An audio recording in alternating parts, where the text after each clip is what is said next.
السلام علیکم محترم ناظرین، بسم اللہ الرحمن الرحیم۔ وضو ہو یا نہیں ہو، ہر وقت یہ تسبیح پڑھنے والے پر اچانک موت نہیں آ سکتی۔ فرمان محمد صلی اللہ علیہ وسلم، یہ تسبیح اللہ کی پناہ میں لے جائے گی۔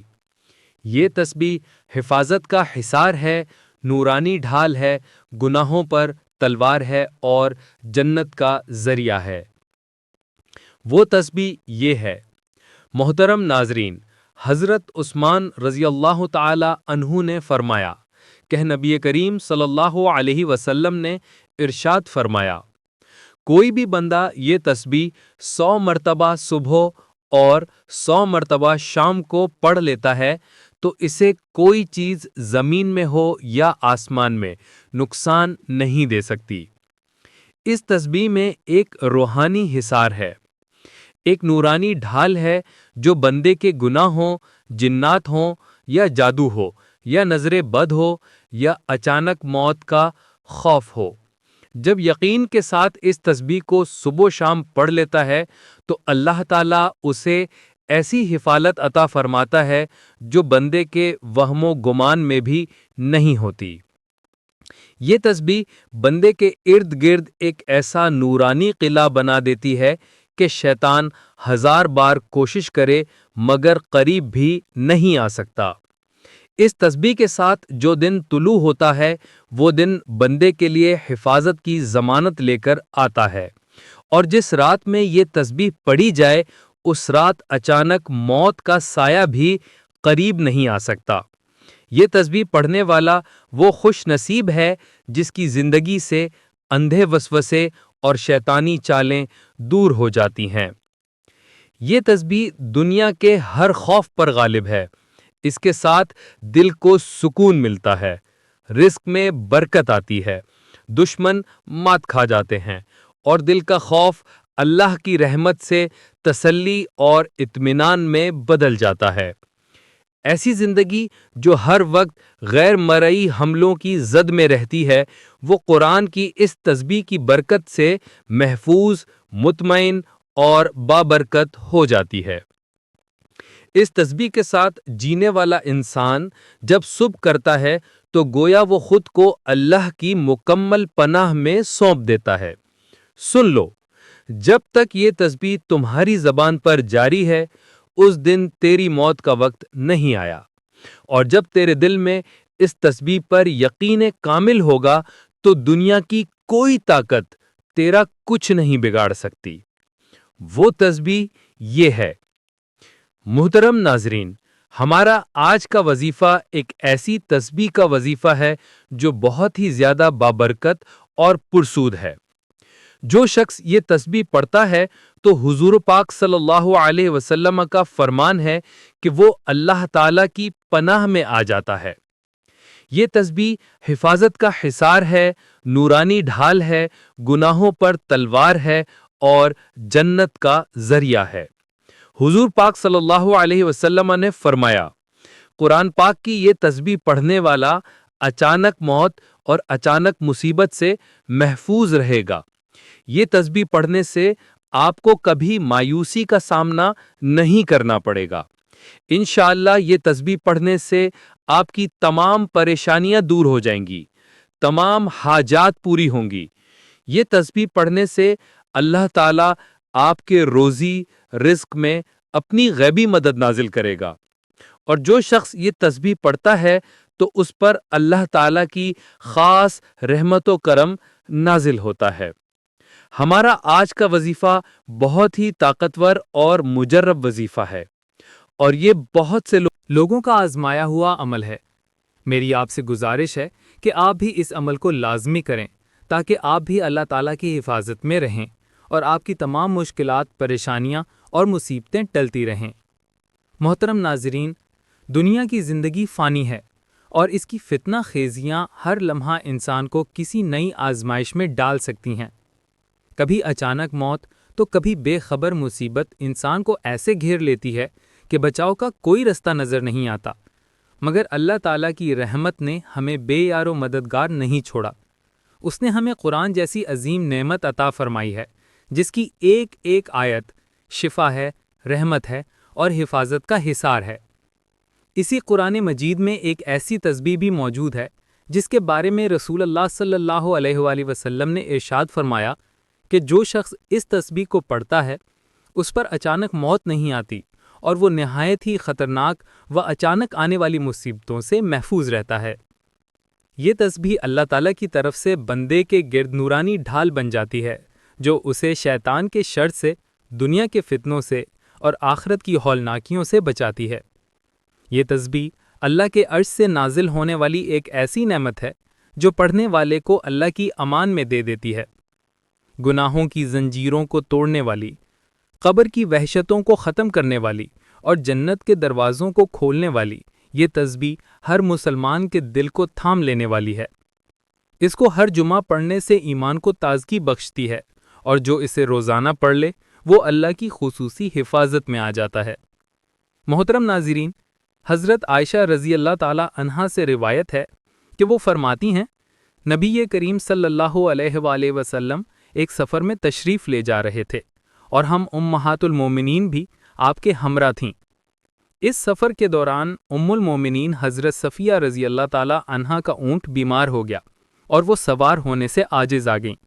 اس وقت حضرت زینب بنت جہش رضی اللہ تعالی عنہا کے پاس ایک زیادہ اونٹ موجود تھا۔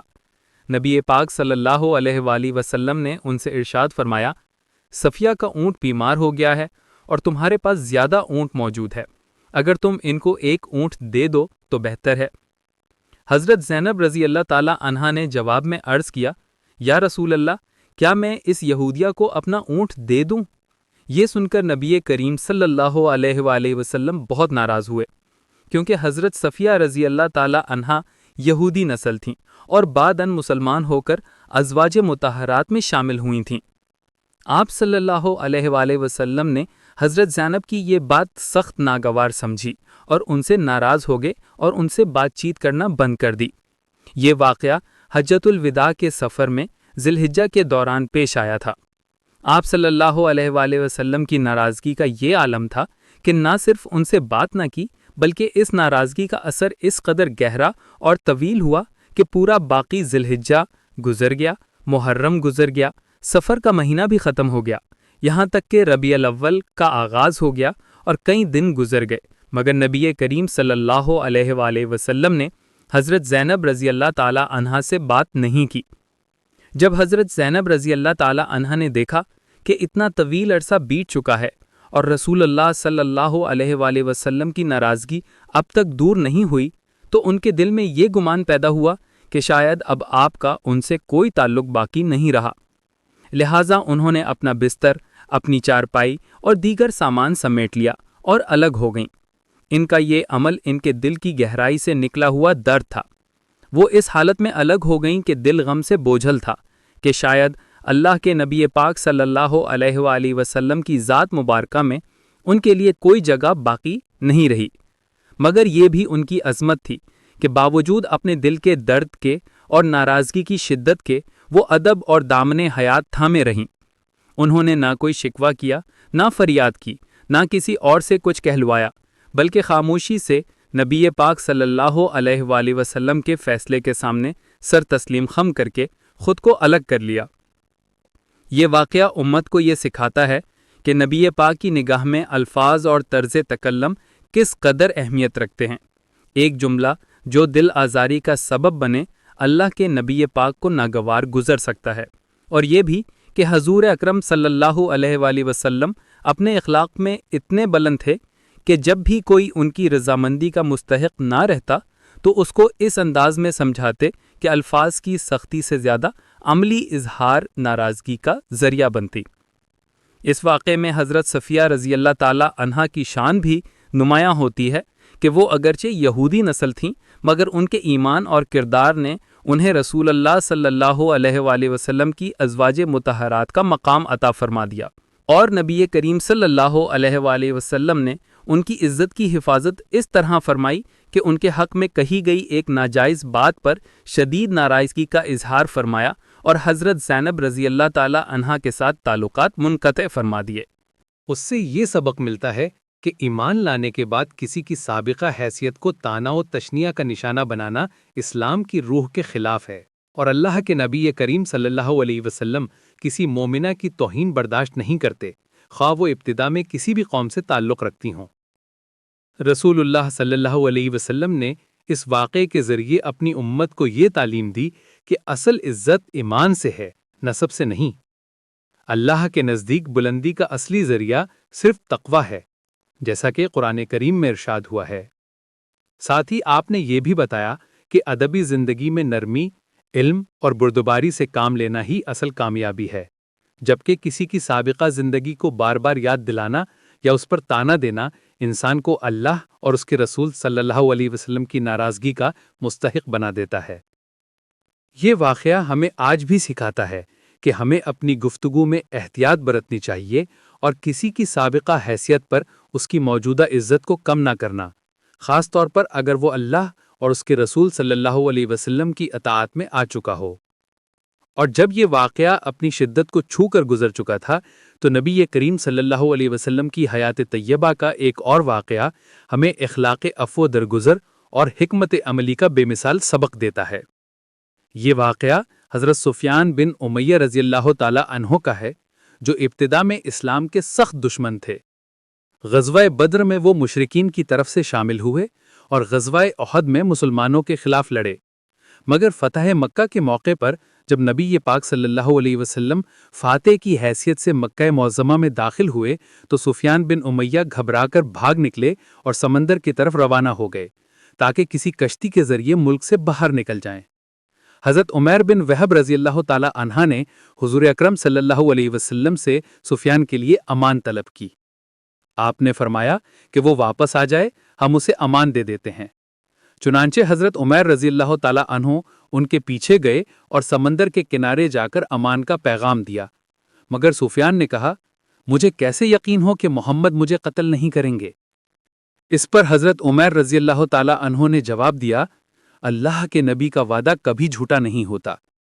آخر کار سفیان واپس مکہ آئے اور کچھ وقت نبی کریم صلی اللہ علیہ وسلم کے ساتھ گزارا۔ اس وقت تک وہ مسلمان نہیں ہوئے تھے، مگر نبی پاک صلی اللہ علیہ وسلم نے ان کے دل کو اسلام کی طرف مائل کرنے کے لیے ان کے ساتھ حسن سلوک اور احسان کا رویہ اپنایا۔ غزوہ حنین کی غنیمت میں جب بہت سا مال غنیمت مسلمانوں کے ہاتھ آیا تو نبی کریم صلی اللہ علیہ وسلم نے سفیان بن امیہ کو 100 اونٹ عطا فرمائے، پھر کچھ وقت کے بعد مزید 100 اونٹ دیے اور اس کے بعد ایک بار پھر 100 اونٹ دے کر کل 300 اونٹ عطا فرمائے۔ سفیان حیرت میں پڑ گئے اور کہنے لگے، ایسا احسان تو کوئی بادشاہ بھی نہیں کرتا۔ یہ تو وہ شخصیت ہیں جو حقیقت میں اللہ کے رسول ہیں۔ چنانچہ ان کے دل میں اسلام کی سچائی بیٹھ گئی اور وہ دل سے مسلمان ہو گئے۔ انہوں نے خود کہا، مجھے اس وقت اسلام سے زیادہ کسی چیز سے نفرت نہ تھی، مگر اللہ کے رسول صلی اللہ علیہ وسلم کی سقیت اور حسن سلوک نے میرا دل جیت لیا۔ یہ واقعہ نبی کریم صلی اللہ علیہ وسلم کے حسن اخلاق کی مثال ہے، جو دلوں کو تسخیر کر لیتے تھے۔ نبی کریم صرف دشمنوں کو زیر نہیں کرتے تھے بلکہ دلوں کو بھی فتح کر لیتے تھے۔ وہ دشمنی کی دیواروں کو گرا کر محبت سے دلوں کو اسلام کی روشنی میں لے آتے تھے۔ سفیان بن امیہ کا دل بدلنا کوئی آسان بات نہ تھی، مگر جب وہ رسول اللہ صلی اللہ علیہ وسلم کے قریب آئے، آپ کی حلم، آپ کی شفقت اور آپ کی وسعت قلبی کو دیکھا تو خود کہنے لگے، یہ دین تو سچ ہے اور اس کے نبی کا وہی مقام ہے جو اللہ کے نبی کا ہونا چاہیے۔ اس طرح اسلام ایک دشمن کے دل میں محبت سے داخل ہوا اور ایک سخت دل انسان نرم دل مومن بن کر رہ گیا۔ یہ واقعہ امت کو یہ سکھاتا ہے کہ صرف زبان سے نہیں بلکہ اپنے رویے، اپنے اخلاق اور اپنے عمل سے دلوں کو جیتنا چاہیے۔ اگر کسی کے دل میں اسلام کی روشنی ڈالنی ہو تو اسے رسول اللہ صلی اللہ علیہ وسلم کی سیرت کے آئینے میں دکھاؤ۔ یہی وہ راستہ ہے جس سے دشمن دوست بن جاتا ہے، نفرت محبت میں ڈھل جاتی ہے اور کفر ایمان میں بدل جاتا ہے۔ جب سفیان بن امیہ رضی اللہ تعالی عنہ کا دل اسلام کی روشنی سے منور ہو چکا تھا تو اس کے کچھ ہی عرصے بعد ایک اور ایمان افروز واقعہ نے ہمیں نبی کریم صلی اللہ علیہ وسلم کے صبر، استقامت، دلجوئی اور امت کے غم میں ڈوبے ہوئے دل کی جھلک دکھائی۔ وہ واقعہ طائف کا ہے، جب رسول اللہ صلی اللہ علیہ وسلم اپنے چچا ابو طالب اور اپنی عزیز اہلیہ ام المومنین حضرت خدیجہ رضی اللہ تعالی عنہا کی وفات کے بعد مکے کی سختیوں سے مجبور ہوئے تو آپ طائف تشریف لے گئے، اس امید میں کہ شاید وہاں کے لوگ اسلام کو قبول کر لیں اور اللہ کا پیغام سننے کو تیار ہو جائیں۔ مگر طائف والوں نے آپ کے ساتھ نہایت بدترین سلوک کیا۔ طائف کے سرداروں نے نہ صرف آپ کے پیغام کو ٹھکرا دیا بلکہ شہر کے آوارہ لڑکوں اور غلاموں کو آپ کے پیچھے لگا دیا۔ انہوں نے آپ پر پتھروں کی بارش کر دی، یہاں تک کہ آپ کے نالین مبارک خون سے بھر گئے، اور حضرت زید بن حارثہ رضی اللہ تعالی عنہ جو آپ کے ہمراہ تھے ان کا سر بھی زخمی ہو گیا۔ جب آپ اس حال میں شہر سے باہر نکلے تو ایک باغ میں بیٹھ کر اللہ تعالی سے فریاد کی، اے اللہ، میں اپنی بے بسی، اپنی کمزوری اور لوگوں کی نگاہوں میں اپنی بے قدری کی شکایت تجھ ہی سے کرتا ہوں۔ اے ارحم الراحمین، تو میرا رب ہے۔ اگر تو مجھ سے ناراض نہیں ہے تو مجھے کسی کی پرواہ نہیں، مگر تیری عافیت میرے لیے سب سے عزیز ہے۔ نبی کریم صلی اللہ علیہ وسلم کی یہ دعا ہمیں بتاتی ہے کہ ایک نبی کا دل کتنا نرم اور رحمت سے بھرا ہوتا ہے۔ وہ دشمنی کا بدلہ بددعا سے نہیں لیتے بلکہ دعا سے لیتے ہیں۔ اسی لمحے اللہ تعالیٰ نے حضرت جبرائیل علیہ السلام کو آپ کے پاس بھیجا۔ انہوں نے عرض کیا کہ اگر آپ حکم دیں تو میں ان پہاڑوں کو جو طائف کے دونوں جانب ہیں آپس میں ملا دوں اور یہ پوری قوم ہلاک ہو جائے۔ مگر حضور اکرم صلی اللہ علیہ وسلم نے جواب میں فرمایا، نہیں، بلکہ میں دعا کرتا ہوں کہ اللہ ان کی نسل میں ایسے لوگ پیدا کریں جو اس دین کو قبول کریں گے اور ایک دن اللہ کے دین کے سچے علمبردار بنیں گے۔ یہ وہ رحم دل نبی کریم صلی اللہ علیہ وسلم تھے جنہیں ان کے رب نے رحمت للعالمین بنایا تھا۔ وہی نبی جنہیں تکلیف دی گئی، پتھر مارے گئے اور ظلم و ستم کیے گئے، مگر ان کی زبان سے بد دعا نہیں بلکہ دعا نکلی۔ اور آج دیکھ لو، وہی طائف کا شہر ہے جہاں قرآن پاک کی تلاوت ہوتی ہے، اذانوں کی گونج فضاؤں میں بلند ہوتی ہے، مسجدیں آباد ہیں اور اسلام اپنی روشنی بکھیر رہا ہے۔ یہ نبی کریم صلی اللہ علیہ وسلم کی دعا کی قبولیت ہے کہ دشمنوں کے دل بدل گئے اور اندھیرا ایمان کی روشنی میں تبدیل ہو گیا۔ ان کی نسلیں مومن بن گئیں اور طائف ایمان کا مرکز بن گیا۔ یہ واقعہ ہمیں دکھاتا ہے کہ صبر کی انتہا پر بھی نرمی ہی فتح لاتی ہے، اور یہ کہ جو شخص اللہ کی رضا کے لیے سب کچھ جھیلتا ہے، اللہ اسے دنیا اور آخرت دونوں میں سرفراز کر دیتا ہے۔ حضرت عثمان بن عفان رضی اللہ تعالی عنہ وہ جلیل القدر صحابی ہیں جنہیں نبی کریم صلی اللہ علیہ وسلم نے اپنی 2 بیٹیوں کے نکاح کا شرف بخشا اور فرمایا کہ اگر میری تیسری بیٹی بھی ہوتی تو میں اسے بھی عثمان کے نکاح میں دے دیتا۔ حضرت عثمان رضی اللہ تعالی عنہ کو عبادت میں خشوع و خضوع، سقیت، حیا اور تقوی میں ایک خاص مقام حاصل تھا۔ حضرت عثمان رضی اللہ تعالی عنہ نے فرمایا کہ نبی کریم صلی اللہ علیہ وسلم نے ارشاد فرمایا، کوئی بھی بندہ یہ تسبیح 1 مرتبہ صبح اور 1 مرتبہ شام کو پڑھ لیتا ہے تو اسے کوئی چیز چاہے زمین میں ہو یا آسمان میں نقصان نہیں پہنچا سکتی۔ اس تسبیح میں ایک روحانی حصار ہے، ایک نورانی ڈھال ہے جو بندے کے گناہ ہوں، جنات ہوں، جادو یا نظر بد ہو یا اچانک موت کا خوف ہو۔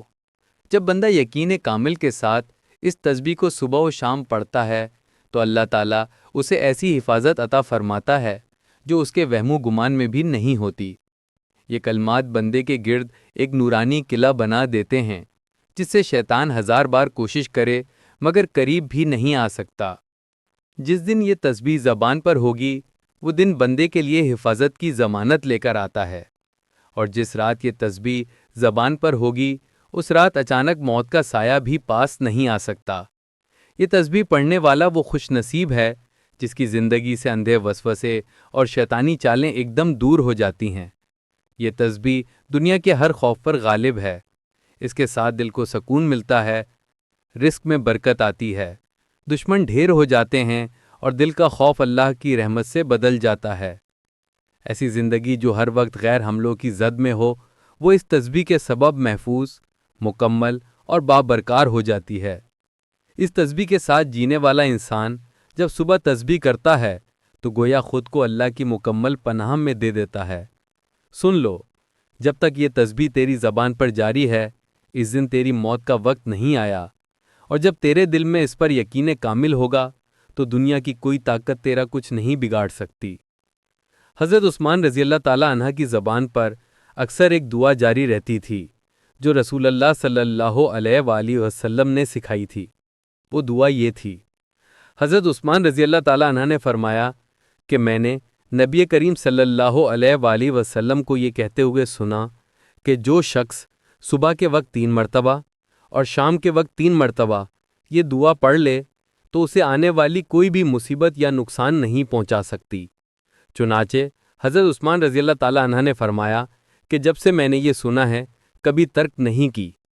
ایک مرتبہ مدینہ کے اطراف میں وبا پھیل گئی، لوگ اچانک بیمار ہونے لگے، خوف کے سائے پھیل گئے، مگر جن لوگوں کو یہ دعا یاد تھی اور وہ اسے یقین کامل کے ساتھ صبح شام پڑھتے تھے وہ اس آزمائش سے محفوظ رہے۔ ایک شخص نے حضرت عثمان رضی اللہ تعالیٰ عنہ سے پوچھا، کیا واقعی چند الفاظ اتنے اثر رکھتے ہیں؟ تو حضرت عثمان رضی اللہ تعالیٰ عنہ نے فرمایا کہ یہ الفاظ نہیں، یہ اللہ کا نام ہے، اور اللہ کے نام کے ساتھ کوئی چیز زمین میں ہو یا آسمان میں نقصان نہیں دے سکتی۔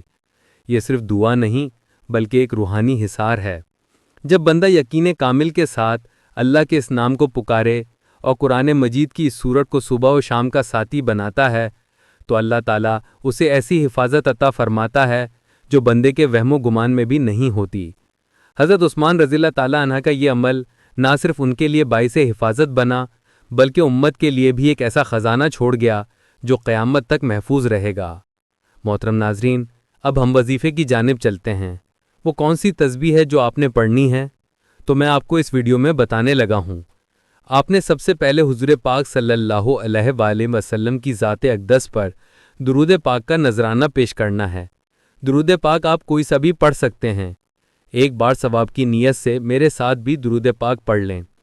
اللہم صلی علی محمد وعلی آل محمد کما صلیت علی ابراہیم وعلی آل ابراہیم انک حمید مجید۔ اللہم بارک علی محمد وعلی آل محمد کما بارکت علی ابراہیم وعلی آل ابراہیم انک حمید مجید۔ درود پاک پڑھنے کے بعد آپ نے ایک مرتبہ سورۃ ملک کی تلاوت کرنی ہے۔ سورۃ ملک کی تلاوت کرنے کے بعد آپ نے یہ کلمات پڑھنے ہیں: لا الہ الا اللہ الحلیم، لا الہ الا اللہ رب العرش العظیم، لا الہ الا اللہ رب السماوات و رب الارض و رب العرش الکریم۔ اللہ کے علاوہ کوئی خدا نہیں جو بہت بڑا اور بردبار ہے۔ اس کے علاوہ کوئی خدا نہیں جو بڑے عرش کا رب ہے۔ اس کے علاوہ کوئی خدا نہیں جو آسمانوں کا رب ہے، زمین کا رب ہے اور عزت والے عرش کا رب ہے۔ اس دعا کی آپ نے ایک تسبیح پڑھنی ہے اور اس کے بعد آپ نے آخر میں پھر درود پاک پڑھنا ہے۔ درود پاک پڑھ کر آپ نے اللہ تعالیٰ سے دعا کرنی ہے۔ انشاءاللہ اس عمل کی برکت سے آپ اللہ کی حفاظت میں آ جائیں گے، آپ کی تمام پریشانیاں اور مصیبتیں ٹل جائیں گی، اور اس عمل کی برکت سے اللہ تعالیٰ آپ کو جنت میں اعلیٰ مقام عطا فرمائے گا انشاءاللہ۔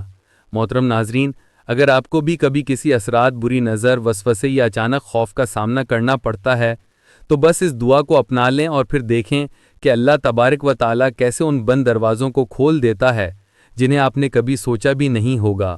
یہ دعا ایک نورانی راہ ہے جو اندھیروں میں اجالا، مشکلوں میں راحت اور پریشانیوں میں سکون لے کر آتی ہے۔